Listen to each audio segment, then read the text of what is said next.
Баршаңызға қайырлы күн. Бүгін сіздермен бірге өте дәмді болып шығатын сиырдың етінен қуырдақ дайындайтын боламыз. Ендеше менімен бірге соңына дейін болып, арнама тіркелмеген болсаңыздар тіркеліп, лайк басып, өз ойларыңызбен бөлісе отырыңыздар. Ең алдымен қазанымызға сұйық майымызды құйып, сұйық майымызды қыздырып алатын боламыз.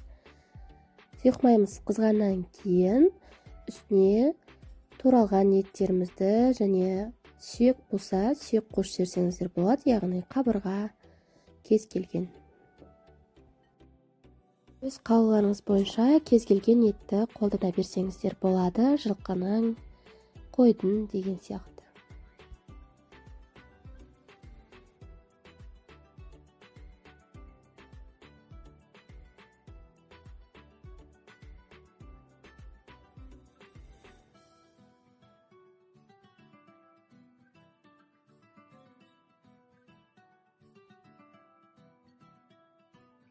Дәміне қарай тұзымызды қосып, шамамен 1 сағатқа баяу отта бұқтыруға қалдырамыз.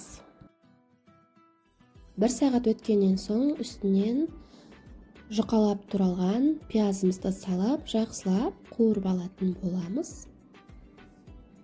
Дәл видеодағыдай уақытымен жасасаңыздар, өте дәмді болып шығады тағамдарыңыз.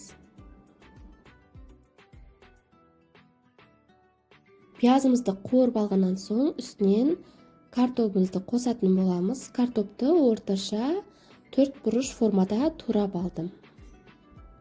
Картопқа арнайы ыдыста тұзын қосып араластырып алсаңыздар болады, немесе үстіне тұз қосып жіберсеңіздер де болады. Қақпағын жауып, 20 минутқа картоп піскенше қалдырамыз. Мінекей достар, осымен біздің қуырдағымыз дайын, өте дәмді болып шықты. Міндетті түрде жасап көруге кеңес беремін. Соңына дейін болғандарыңызға рахмет. Арнама тіркелмеген болсаңыздар тіркеліп, лайк басып, өз ойларыңызды қалдыра отырыңыздар.